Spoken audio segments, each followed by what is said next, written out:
wabarakatuh. Halo Rivers, welcome to podcast with R&B. Gimana kabarnya nih Rivers? Pasti lagi pada hektik banget gak sih? Apalagi cuaca juga lagi nggak stabil, kadang-kadang hujan, kadang-kadang juga panas. Tapi semoga Rivers di sana tetap sehat ya. Oke, di sini yang belum tahu aku kenalin, halo nama aku Anef. Di sini aku bakal nemenin kalian ngobrol sampai akhir dan bakal ada games juga nih di akhir. Tapi sebelum itu aku bakal spill dulu nih temanya. Nah, tema dari podcast kali ini adalah Building Your Brand from the Ground Up, yang dimana kita akan sharing sama pengusaha muda atau yang baru merintis karir mereka nih di bidang bisnis. Tapi nanti pastinya bakal relate juga sih sama Ribers di luar sana, karena gimana pun juga kan banyak juga Ribers yang lagi mulai usaha gitu kan ya. Oke, tapi aku nggak sendirian, aku pasti temenin sama narasumber yang keren banget dan mereka juga anak Undip. Oke, boleh kali ya kita kenalin langsung. Halo teman-teman. Hai Rivers. Oke, halo teman-teman. Oke, sebelum itu mungkin kalian bisa perkenalin diri dulu kali ya sebelum kita mulai bincang-bincangnya. Halo Rivers, perkenalkan nama aku Salsabila Nurman. Aku dari akuntansi angkatan 22. Di tengah kesibukan kuliahku sekarang, aku sedang merintis suatu bisnis baru yaitu Sip and Saver. Sip and Saver ini bidangnya di F&B, yang aku khususnya itu menjual beberapa minuman di bisnis ini, dan bisnis ini aku juga menjalankan bersama partner-partnerku lainnya. Wah, keren banget tuh, produktif ya. Kalau kamu sendiri gimana? Hai Rivers, perkenalkan nama aku Afif Arama Putra. Aku dari peternakan angkatan 2023. Di tengah-tengah kesibukanku kuliah ini, aku juga belajar untuk merintis bisnisku sendiri di bidang F&B, khususnya roti ya teman-teman. Wah, keren banget ya, kalian tetap produktif ya, meskipun kayaknya kita mau menjelang UAS nggak sih, pasti banyak praktikum. Tapi tadi aku belum nanya nih kabar kalian gimana kabarnya kalian berdua? Baik dong, baik. Alhamdulillah baik sih. Baiknya beneran atau kayak baik gitu? Baik banget, Baik-baikin lah. Baik, ya dibaik-baikin ya. Iya. Oke, di tengah-tengah kesibukan ini, apa sih yang ngebuat kalian tuh kayak, kan mahasiswa ya, dibanding menjadi mahasiswa yang adem ayem aja, apa sih yang membuat kalian kayak mau mencoba hal baru, bikin bisnis gitu? Karena pasti kan butuh waktu yang banyak gitu kan. Okay. Kalau dari aku sih sebenarnya motivasi aku buat bisnis gitu ya, dibanding untuk kayak cuman kupu-kupu aja gitu, aku lebih ke karena memang bisnis ini tuh sesuai dengan passion dan hobi aku juga, jadi aku ngerasa why not untuk starting buat bisnis gitu. Jadi terus aku juga ngebuat ini kan bersama teman-teman aku ya, betul. beberapa teman aku, jadi aku ngerasa nantinya pas aku ngejalaninnya bakal lebih enjoy dan kayak lebih lancar aja gitu perjalanannya. Iya sih, karena kalau sama temen tuh kayak lebih gampang gitu ya, ada temennya gitu ya. Kalau kamu sendiri gimana? Dari aku sendiri itu mau memulai bisnis itu sebenarnya udah dari awal maba itu ada planning untuk semester ke depan itu mau ngelakuin apa. Nah, di semester ketiga ini aku udah nge-planning mau memulai bisnis. Tapi bisnisnya itu aku udah mulai dari akhir semester 2 waktu Hamin seminggu sebelum UAS itu. Nah, untuk awal mula bisnis itu aku dapat inspirasi dari fakultasku sendiri. Di fakultasku sendiri itu ada kayak labs atau kelompok studi yang bikin roti gitu. Nah, dari pengamatanku terhadap teman-temanku kuliah gitu kan, kalau mahasiswa gitu jarang banget sarapan gitu ya. Iya, atau masih lapar waktu pelajaran, khususnya di jam-jam pertama, jam pagi. Iya, siapa kalau pagi-pagi gitu ya. Iya kan. Nah, di situ aku ngeliat tuh peluang kayak wah, ini teman-temanku kalau aku buatin roti gimana ya. Nah, dari situ muncul ide kayak gitu sih buat bikin roti ini. Iya sih, keren banget sih. Berarti emang jalannya sesuai passion kalian ya. Berarti Iya. kalian kayak enggak yang apa ya, ke pressure untuk ngejalaninnya karena Enggak. seneng gitu ya. Oke, tapi kan tadi kan kalau kalian sebutin tuh kalian sama-sama usaha F&B ya. Iya. Apa sih sebenarnya yang bikin kalian kayak oke, aku mau F&B dibanding yang lain gitu? Karena kan banyak produk-produk lain. Oke. Kalau dari aku sendiri itu karena memang dari kecil tuh aku kayak hobi banget baking, terus kayak masak, terus kayak suka banget buat minuman-minuman sendiri gitu. Terus juga memang 4 tahun lalu aku udah pernah buat bisnis sama kakakku. Cuman itu tuh lebih ke kayak jual dessert gitu. Nah, tapi terpaksa berhenti karena aku kan ngerantau ya di sini. Jadi kayak mau nggak mau kita karena pisah jadi berhenti, terus kakakku juga fokus ke kerjaannya. Jadi aku ngerasa F&B ini udah kayak bidang yang sesuai passion aku gitu. Jadi aku pengen banget ngelanjutin lagi dengan buat produk baru gitu, bisnis Iya baru. sih, aku tadi sempet denger sih dari kawanku kayak kamu tuh ternyata punya bisnis lain gitu, keren Cuman banget itu sih. udah kayak Iya, iya. close gitu sih. Iya, tapi tetap keren sih. Kalau kamu sendiri gimana?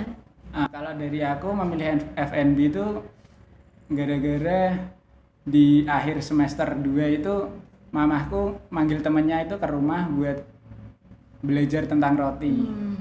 Teman mamahku itu chef roti gitu loh, pastry. Oh wow, Nah. keren juga ya koneksinya. Iya, di sela-sela kesibukan mamahku itu aku juga dipanggil buat ikutan belajar gimana cara pembuatan roti atau pastry itu. Nah, dari belajarnya aku buat roti itu aku juga tertarik gitu dan melihat peluang kalau roti ini dijual ke teman-teman kuliah itu gimana. Nah, dari situ aku milih bisnis roti buat aku kembangin di kuliah ini. Berarti kamu butuh belajar berapa lama tuh kira-kira waktu itu? Waktu itu aku awal belajar dari teman mamahku sekitar 2 minggu.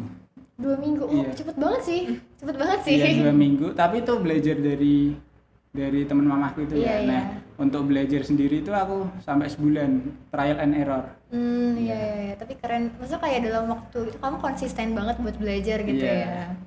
Oke. Tapi masih inget gak sih waktu pertama kali bangun bisnis tuh apa yang kalian lakuin? Apa sih kalau bilang kan beberapa kali bangun bisnis gitu ya. Apa sih yang biasa pertama kali kamu lakuin? Kalau pas awal mulai mau decide buat bisnis itu pastinya aku juga research dulu ya kira-kira produk, kan khususnya di Sip and Savor ini aku jual minuman ya. Jadi aku research dulu kira-kira minuman apa yang tepat untuk dijual yang kira-kira bakal high demand gitu ya. Terus selain itu juga pastinya kan selain cari ide bisnis, terus kayak strategi kayak gimana, strategi marketingnya, terus target pasarnya apa, modalnya gimana, terus juga aku pastinya trial and error dulu ya dari develop menunya gitu, biar kayak ngasilin menu yang paling terbaik lah sebelum aku launching gitu. Jadi pastinya melewati beberapa tahap dan trial and error buat develop menu juga sih gitu. Tapi sempet kayak kepikiran nyerah aja apa ya gitu. Enggak sih, soalnya kan ini kayak sesuai hobi aku ya, jadi aku ngerasa enjoy banget pas Oh lagi iya, betul. kayak ngeracik menunya gitu kan. Karena biasanya yang aku itu biasanya kayak kalau buat minuman tuh kayak ngasal aja gitu takarannya, cuman kan saat buat bisnis ini pastinya aku kayak harus nemuin takaran yang tepat gitu biar selalu konsisten si menunya gitu sih. Jadi paling susahnya tuh pas nyari takaran menunya aja sih gitu. ngerti sih. Kalau Afif gimana? Ya sama tadi kayak Kak Salva juga survei pasar dulu ya, nanti di kuliah tuh kayaknya mahasiswa butuh apa gitu kan. Nah, aku lihat-lihat temenku kalau kelas itu biasanya ngantuk, lapar gitu kan. Nah, ya Betul. udah dari kan kayak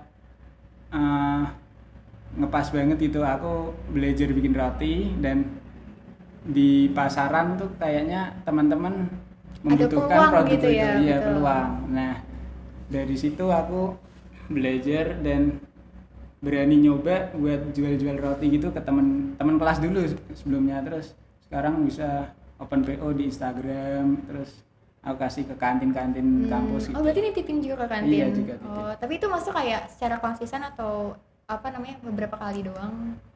Sejauh ini di kantin konsisten, tapi aku juga bilang tuh ke ibu kantinnya, Bu, saya tuh kadang kalau kuliah juga banyak tugas, banyak lapar gitu, mungkin perharinya gitu nggak bisa banyak-banyak gitu. Ya, Berarti terbatas semampunya, ya, iya, betul. terbatas. Tapi yang penting ada hasil lah ya, kalian ada progres gitu. Tapi yang namanya usaha pasti nggak pernah luput dari tantangan gak sih? Dan aku yakin pasti tantangannya kayak banyak banget. Kalau kamu sendiri gimana, Viv? Tantangan ya, waktu awal-awal merintis itu jujur dari aku sendiri kayak nggak pede buat masarin roti itu dan ngejual roti. Misal aku masarin itu nggak yakin roti itu terjual, jadi Betul. aku kayak mau posting promosi gitu masih malu-malu gitu kan. Nah, itu kelemahanku yang pertama. Nah yang kedua kalau misal udah kejual gitu aku juga nggak pede, wah ini teman-temanku suka nggak ya sama rotiku. Nah tapi seiring berjalannya waktu flow-nya udah dapet gitu, udah yakin sih akhir-akhir ini. Iya sih, pasti kayak ada naik turunnya karena kayak ngerasa yakin gak ya sama produk kita Iya. gitu ya. Kalau Salwa gimana? Pastinya juga ada tantangan ya pas aku ngebuat maupun pas ngejalaninnya gitu ya. Jadi kalau dari aku tantangannya itu lebih ke tadi sih yang aku udah sebut ya, kayak apa develop menunya. Terus habis itu paling kayak buat apa ya, biar penjualan aku tuh setiap batch-nya tuh naik terus gitu loh, maintain buat at least tuh apa namanya sama terus atau enggak naik lebih baik kan daripada turun. Jadi kayak tantangannya kayak gitu sih. Sama paling kalau misalnya apa buat ngimbangin sama kompetitor lain juga sih. Jadi kayak gimana caranya produk yang aku jual ini kayak ibaratnya kayak punya pasarnya sendiri dan at least better dari yang lain gitu. Jadi kayak ada keunikan sendiri gitu. Emang sih kayaknya seperti itu yang paling susah dibangun ya. Iya. Oke, tapi kan tadi yang kita omongin tadi tantangan-tantangan tadi pasti berhubungan juga sama brand awareness. Apalagi kalau misalkan kalian kan baru bangun usaha ya. Pasti kayak butuh dong strategi khusus supaya orang-orang tahu kalian tuh usaha ini loh, ada usaha ini loh gitu. Biasanya apa yang kalian lakuin selain promosi Instagram tadi? Kalau dari aku sendiri itu aku sama tim aku yang lain itu memang selain pakai Instagram kita juga gunain TikTok gitu buat ngepromosin apa produk kita. Dan tentunya kita juga apa ya kayak berusaha untuk buat konten tuh yang sesuai sama tren terkini gitu. Jadi bukan tren yang udah lama gitu loh. Terus habis itu juga gimana caranya kita buat kayak misalnya video konten yang menarik gitu sesuai target pasar yang kita tuju gitu sih kalau dari aku. Tapi kalau misalkan konten gitu tuh ada kayak oke, seminggu kita harus upload konten ini berapa kali konten gitu. Kalau aku kayak apa ya? Mostly itu pas aku lagi open PO itu aku upload kontennya gitu sih. Kalau aku kayak Oh, gitu. berarti setiap mau open PO gitu Iya, ya, aku buat upload narik kontennya. audience gitu ya. Kayak misalnya 2 kali atau 3 kali gitu sih. Tapi itu cukup berhasil. Cukup lah, soalnya sebenarnya fokus kita karena kita masih baru banget ya, jadi kayak seenggaknya nih followers dari TikTok sama Instagram kita naik atau kayak likes-nya atau views-nya gitu. Jadi seenggaknya orang-orang tahu dulu mau mereka order apa enggak, yang penting masyarakat luas tuh tahu dulu gitu loh. Terus kayak dari situ kan siapa tahu juga akan bisa naikin dari orderan penjualan kita juga gitu. Iya sih, ngerti-ngerti. Kalau Afif gimana? Nah, kalau strategiku sendiri di perkuliahan ini awalnya itu aku open PO sistemnya. Jadi aku upload di Instagram Story. Itu awalnya Instagram pribadiku dulu. Nah dari teman-teman terdekatku kan tahu kalau aku jualan roti gitu kan. Nah aku mulai nih buat IG untuk rotiku sendiri. Nah itu aku promosiin ke Instagram pribadiku. Jadi teman-temanku juga tahu kalau rotinya itu rajin produksi gitu loh, rutin. Iya, ngerti. Nah dari sosmed itu kan udah dapet nama kan. Nah aku mulai nih tawar-tawarin ke kantin-kantin kampus juga buat bisa meluas produksinya gitu, jualnya agar bisa keluar dari kampus FPP juga. Aku juga jual di FP. Tapi yang di packagingnya gitu, kalian kan pasti kayak naro kontak person gitu-gitu ya pasti ya. Baik kalau misalkan di kantin kan pasti jadi kayak oh ini punya Afif Bakery gitu kan ya. Iya sih, itu paling apa ya, paling gampang karena orang bisa ngeliat langsung katalognya seperti apa gitu. Oke, buat konsumen tadi selain dari teman-teman kuliah sendiri, biasanya dapat dari mana aja? Kalau dari aku itu mostly aku masih daerah Semarang, Tembalang gitu ya. Cuman udah pernah juga ada yang beli dari Bekasi sama Jakarta itu Oh, dikirimnya jauh pakai ya. parcel frozen gitu. Jadi biar produk aku masih apa good quality nyampe mereka. Pernah sih kayak gitu. Pernah kayak gitu. Tapi kayak ngerasa kayak apa ya, gugup nggak sih karena kayak ini kan orang luar Semarang nggak pernah nyentuh gitu loh. Kalau dari aku itu tentu gugup ya pas awal ada yang beli dari Bekasi sama Jakarta itu, karena aku takutnya itu nyampe ke mereka udah nggak dingin walaupun udah pakai ekspedisi yang frozen gitu ya. Cuman apa namanya, untungnya tuh kayak pas nyampe ternyata kata mereka masih dalam kondisi yang baik gitu, nggak basi nggak apa, jadi kayak ternyata bisa ke luar kota gitu. Tapi kalau kayak gitu berarti strategi buat packaging terus buat apa ya, kayak komposisinya ada yang berubah nggak ya? Pas nyampe ke mereka Iya. enggak sih, kata mereka, soalnya kan aku nanya kan kondisi rasanya kayak gimana, masih masih bagus banget gitu, soalnya yang beli di Jakarta Bekasi ini udah pernah nyoba aslinya kayak gimana gitu. Oh, jadi emang mereka sebenarnya kuliah di sini gitu dulunya apa gimana? Enggak sih, itu lebih ke kayak relasi dari temen aku gitu, tapi dia udah gitu. nyobain rasa aslinya, terus kata dia tuh sama gitu loh pas nyampe ke merekanya. Alhamdulillah Temennya gitu sih. berkah ya, jadi Iya. kayak menyampaikan gitu ya. Kalau Afif gimana? Kalau pasarku itu masih sekitaran mahasiswa di kampus sih. Aku pernah jual di FPP juga, kantin FPP, kantin FPIK, sejauh ini masih itu. Terus pernah open PO, ada pesanan di SV di bawah Leburan. Wow. Dan beberapa kali itu dosen juga pesan. Oh, wow. Terus mereka ada feedback gitu nggak kira-kira? Iya sih dipromosiin di kayak acara-acara seminarnya beliau. Oh, wow, keren sih. Nah, kan aku tanya ke dosennya itu, Pak, itu buat apa sih rotinya, emangnya kok beli banyak gitu kan. Nah ternyata dosennya itu juga kasih ke mahasiswa yang diuji skripsinya. Oh, jadi kayak apa ya? Ya, gifts, Sekalian buat gitu. gift Ya? gitu, Iya, wow. dipromosiin ke cutting gitu juga kan. Nah dari cutting itu juga ada yang beli dari aku kan, karena katanya tahu dari dosen itu, dosen pengujinya. Ini yang kali ini dosen penguji baik ya Iya. sebenarnya. Semoga kamu dapat dosen penguji yang itu. Iya, sama kayak gitulah. Oke, masalah varian kan karena F&B pasti kalian punya banyak varian, gak mungkin itu aja gitu kan. Nah kalau misalkan mau mulai varian baru tuh sebenarnya kayak apa yang kalian lakuin? Kayak risetnya seberapa lama? Terus tadi yang kayak trial and error-nya seberapa lama gitu?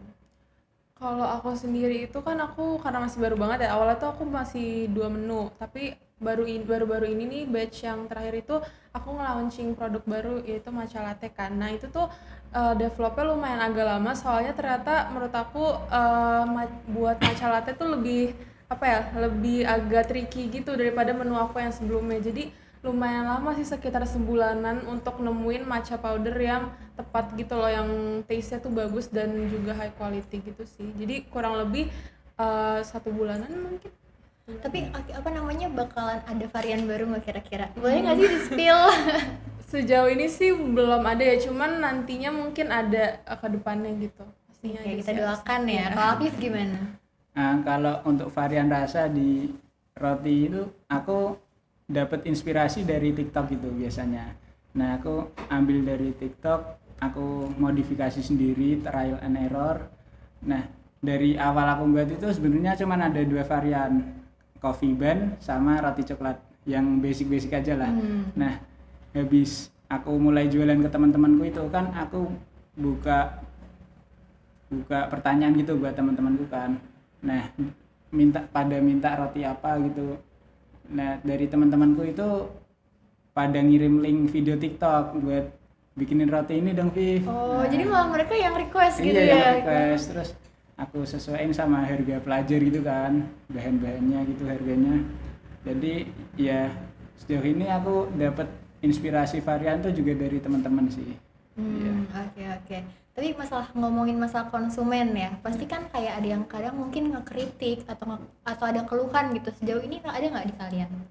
Kalau di aku tentu ada ya beberapa kayak misalnya, tapi menurut aku mereka juga kritiknya yang membangun gitu, yang kayak misalnya betul. menurut mereka kurang manis atau misalnya kurang strong misalnya kopinya gitu. Itu tuh pastinya karena menurut kita itu masih kritik yang membangun ya, kritik yang positif gitu. Jadi sebisa mungkin kalau ada kritik atau saran dari orang pasti kita ambil buat jadi evaluasi yang baik untuk bisnis kita juga. Jadi kayak aku ngerasa kritik itu juga bermanfaat gitu sih. Betul. Tapi pernah ngedown nggak sih gara-gara kritik? Enggak sih sejauh ini, soalnya kritiknya pada baik-baik juga, bukan yang kayak kritik marah-marah atau apa. So far tuh masih kritik yang kayak positif gitu sih kalau di aku.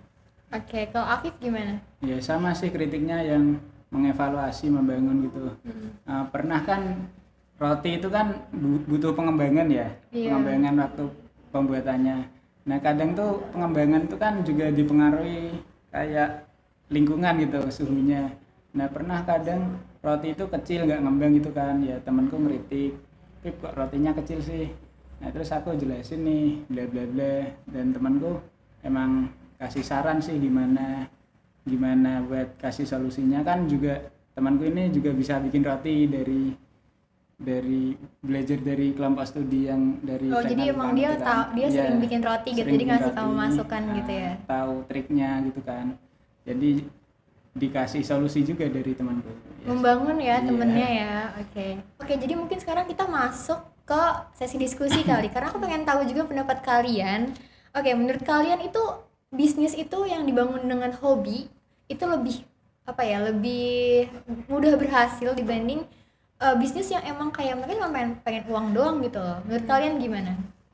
Kalau menurut aku sendiri itu aku setuju sama statement kalau bisnis yang sesuai hobi sama passion itu bakal lebih kayak ibaratnya sukses gitu ya berjalannya, karena aku ngerasa kalau misalnya kita ngedevelop bisnis sesuai dengan hobi dan passion kita tuh nanti pasti akan lebih enjoy dan nggak ngerasa itu suatu beban gitu di hidup kita. Jadi kayak pas ngejalanin bisnisnya aku ngerasa kayak nggak bakal ada kalimat kayak kayaknya gue stop aja deh bisnisnya karena kayak mumet atau kayak nggak sesuai passion. Itu menurut aku bakal terhindar gitu hal-hal kayak gitu. Jadi aku ngerasa kalau ngebuat bisnis sesuai hobi pastinya tuh bakal lebih enjoyable aja gitu sih kalau dari aku. Iya sih, jadi kayak kalau misalkan memang gagal pun nggak terlalu terpuruk Iya, gitu karena ya. kita suka ngejalaninnya gitu, nggak dijadiin suatu beban gitu sih. Kalau kamu gimana, setuju nggak sama statementnya Salwa?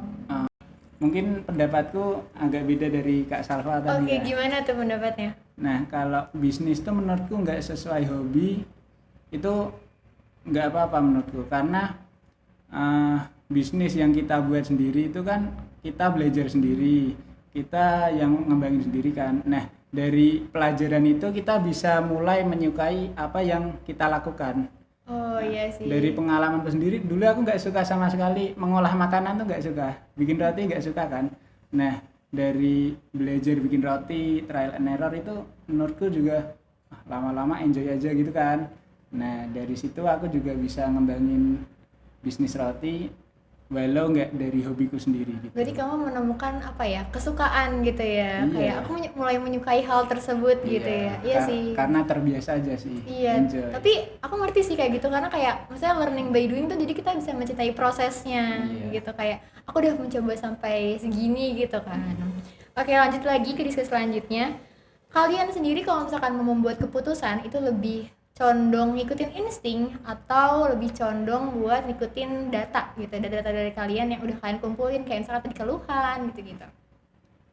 Kalau dari aku sendiri, kalau aku mau memutuskan sesuatu itu pastinya aku berusaha untuk by data gitu ya. Jadi kayak contohnya kayak pas aku nge-launch matcha latte itu yang produk baru itu aku juga research dulu kira-kira at least audience dari sosial media bisnis aku tuh maunya apa gitu. Kayak aku buat mini question box gitu buat kayak mereka mau request produk apa gitu, terus nanti dari yang terbanyak itu aku sama tim Sip and Saver lain itu bakal kayak discuss gitu kira-kira produk ini worth it nggak untuk kita launching, terus kayak kira-kira bakal high demand atau enggak gitu sih Kak. Jadi aku lebih setuju sama yang by data gitu. By data, tapi tadi kamu kan nyebutin ada 5 orang ya.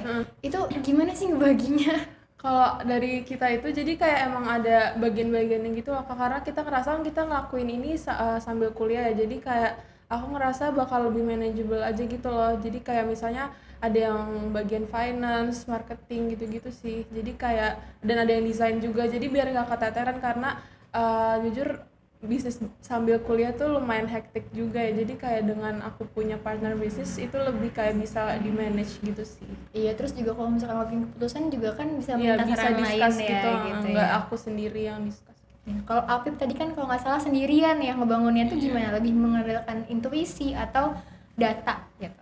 Kalau aku tetap pakai data juga sih. Selain aku tanya ke teman langsung kurangnya apa, kritiknya apa, atau ada saran gitu, aku juga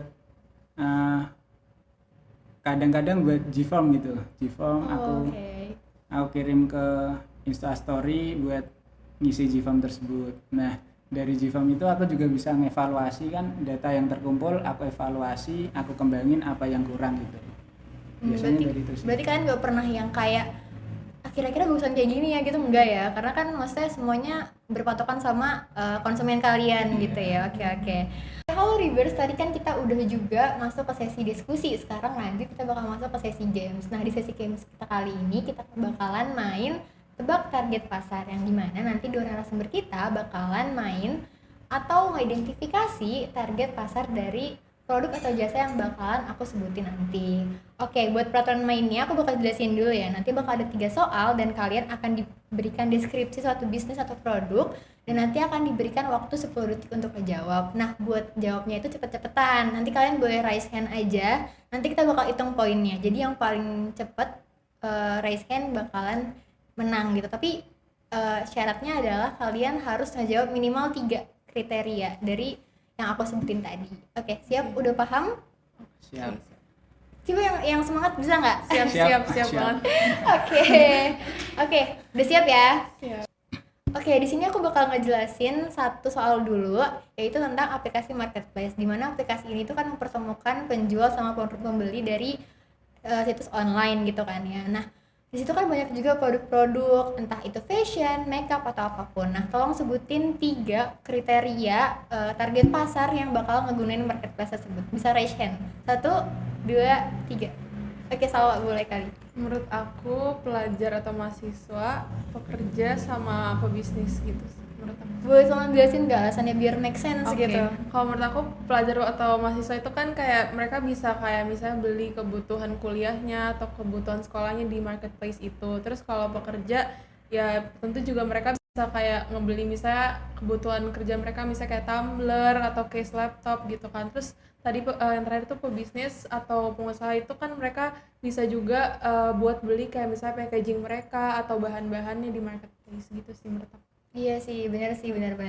Oke, berarti 1 poin buat Salwa ya. Oke, kita lanjut ke pertanyaan selanjutnya, yaitu tentang layanan penyewaan sound speaker.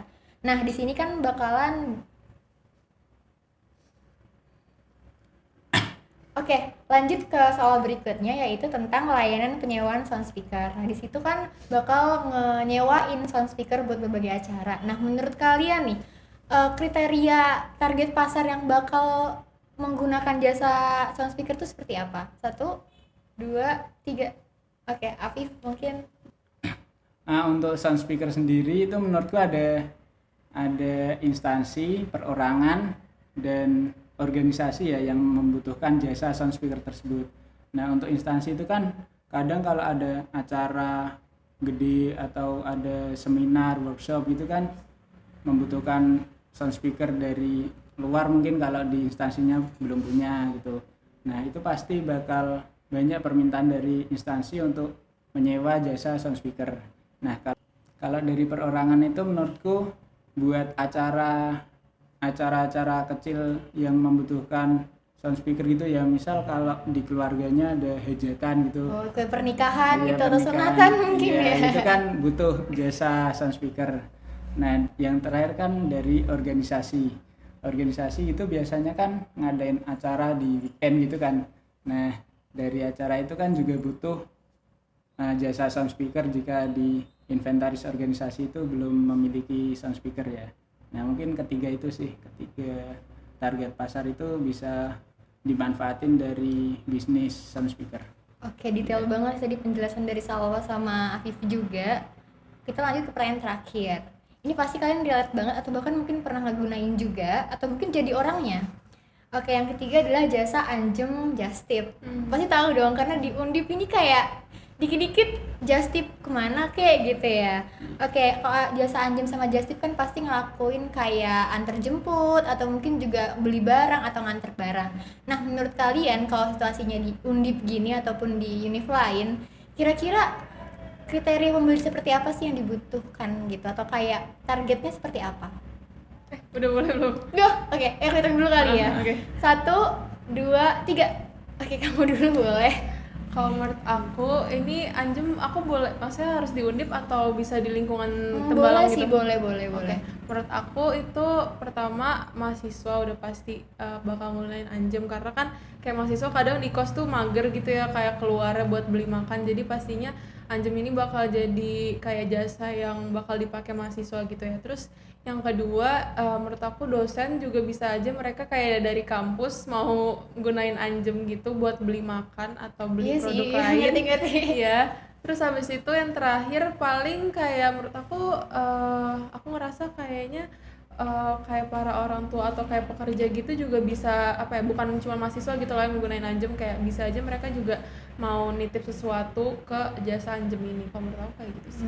Iya sih, atau mungkin kayak orang tua juga yang mau nitipin barang ke Ke anaknya, anaknya, gitu ya, bisa bisa. Kalau kamu sendiri ada tambahan nggak mungkin? Bonus deh, boleh. Ya mungkin tambahannya ada 2 ya. Yang Oke, banyak pertama, ya 2. orang yang sibuk nggak punya waktu. Oke. Nah itu kan butuh kebutuhan barang gitu kan nggak bisa diturutin nyari sendiri ke toko gitu kan. Nah pastinya butuh Anjem gitu buat menuhin kebutuhannya. Dan kedua, orang yang mager biasanya. Iya sih, Iya kan? relate sih. Apalagi orang-orang zaman sekarang kan enak tidur nih, aku pesen makanan lewat Anjem aja lah gitu kan. Nah dari orang mager sih biasanya banyak. Ya bahkan yang punya motor pun kayak ya udahlah Anjem aja atau nggak just tip aja gitu, Iya. kan malas nyetir. Soalnya kenal orang kayak gitu. Oke, mungkin sesi games kali ini udah selesai Rebirth, dan kayaknya bukan games doang sih, karena bakalan nambah insight juga buat Rebirth di sana yang mungkin mau ngelakuin Anjem mahasiswa atau sound speaker atau mungkin tadi marketplace. Oke, seru banget bincang-bincang bareng 2 narasumber keren kita ini yang sama-sama juga mungkin relate sama Rebirth di luar sana. Pokoknya intinya kalian tuh kalau mau mulai suatu usaha, dimulai dulu aja, tapi pikirin juga gimana konsekuensinya, target pasarnya seperti apa. Nah, jangan khawatir juga karena banyak juga kok yang bukan satu nasib ya, mungkin satu serelate sama kalian, jadi kalian gak perlu merasa sendiri. Oke, mungkin dari hari ini aku senang-senang banget. Kalau misalkan kamu gimana, ada kesan-kesan gak buat Rebirth? Dari Salwa dulu mungkin. Oke, buat dari aku kesannya hari ini seru banget bisa ketemu Afif dan Anef, karena menurut aku juga tadi bincang-bincangnya seru banget, terus bisa dapet insight baru juga dari Afif yang ngejual bisnis roti gitu ya, keren banget. Terus habis itu menurut itu dikat aja habis itu. Nah, untuk pesannya buat para Rebirth di luar sana, menurut aku kalau kalian mau start buat bisnis atau impian-impian lainnya, menurut aku dimulai aja, karena menurut aku nggak perlu takut. Kalau misalnya kalian udah mulai itu kan menurut aku keren banget, karena kalian jadi salah satu orang yang berhasil ngewujudin impian kalian jadi sebuah kenyataan gitu. Karena menurut aku nggak semua orang bisa ngelakuin itu, jadi dimulai aja, nggak perlu takut. Oke, indah banget ya kata-katanya, secantik orangnya loh teman-teman. Oke, kalau buat Afif sendiri gimana? Kesanku buat podcast ini juga seneng banget bisa ketemu Aneh dan Kak Salwa yang bisnisnya udah sampai Bekasi, Jakarta gitu ya, udah besar banget. Mungkin juga bisa buat inspirasi buat ngembangin bisnisku nanti. Dan pesan-pesan buat Rebirth, buat kalian yang pengen mulai bisnis, lakuin aja apa yang kalian mau, jangan pikirin apa kata orang, dan buat bisnismu sendiri. Oke, keren banget kalimatnya, serapih orangnya terus ganteng orangnya ya. Oke, aku juga seneng banget nih udah ngobrol sama kalian berdua, aku dapet insight baru juga. Tapi boleh nggak sih kalian juga promosiin produk kalian, mungkin dari Afif dulu mungkin. Sekalian Instagram juga ya, biar Rebirth pada tahu dan pada beli juga. Nah, ini Rebirth Api Bakery. Ini aku ada varian yang pertama, ada coffee bun. Coffee bun ini roti yang di dalamnya diisi mentega asin dan atasnya toppingnya itu kopi. Jadi rasa gurih mentega itu bareng sama kopi mantap sih. Bisa bikin melek buat pagi-pagi. Nah, ini yang varian coklat. Coklat ini aku dapat inspirasi dari temanku sih. Di kampus dia bilang, "Viv, ini bikin coklat terus dibentuk kayak bunga. Bagus kan nih, kayak bunga kan?" Dan ini ada varian yang pisang coklat. Ini varian yang best seller sih di kampus, soalnya ini kan ada pisangnya, itu bisa ganjel perut lama sih, sampai mungkin agak siang gitu tetap kenyang. Temanku pada suka beli yang kayak gini. Dan ini ada varian yang isi keju. Ini mungkin buat teman-teman yang suka keju bisa beli yang ini ya. Ini filling kejunya banyak, sama di atasnya dikasih irisan keju cheddar. Dan yang terakhir ini salah satu best seller juga, soalnya ini banyak rasanya kayak rame gitu, ada sosis, mayones dan keju dan ditambah daun oregano, jadi gurih manis gitu campur jadi satu di roti ini. Oke, ada 5 varian. Kamu produktif banget berarti ya, selalu membuat varian baru. Iya. Boleh kali promosi Instagramnya juga sekalian. Nah, untuk Instagramnya teman-teman bisa cek di apip_bakery. Nah, di situ kalian bisa cek live update waktu aku buat roti gitu di Instastory-nya.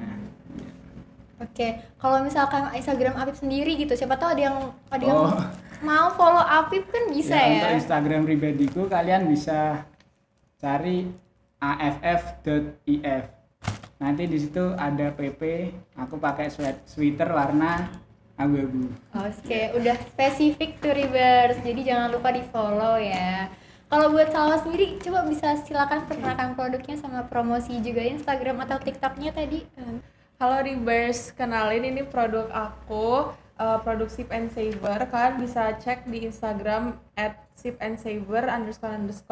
Jadi ini yang pertama ada Chocolax, ini itu ice chocolate gitu, dan kita ngegunain 100% dark chocolate powder. Jadi rasanya tuh bukan kayak susu coklat biasa ya, ini ice chocolate yang bener-bener dark banget rasanya. Terus juga manisnya balance sama rasa pahit dari dark coklatnya. Terus yang kedua ini ada Carafi, ini tuh ice coffee gitu. Kita pakai salted caramel sauce di dalamnya, jadi kayak bukan ice coffee biasa, cuman di dalamnya ini selain susu juga ada salted caramel sauce-nya yang bikin rasanya tuh kayak jadi ada gurih-gurih enak dari salted caramel itu. Bisa dibeli karena ini juga creamy banget. Terus yang terakhir ada matcha latte. Ini matcha latte ini produk baru ya, yang termasuk juga lumayan best seller pas kita nge-launchingnya itu. Dan ini tuh kita gunain pure matcha powder, dan ini kita pakai premium matcha powder yang high grade.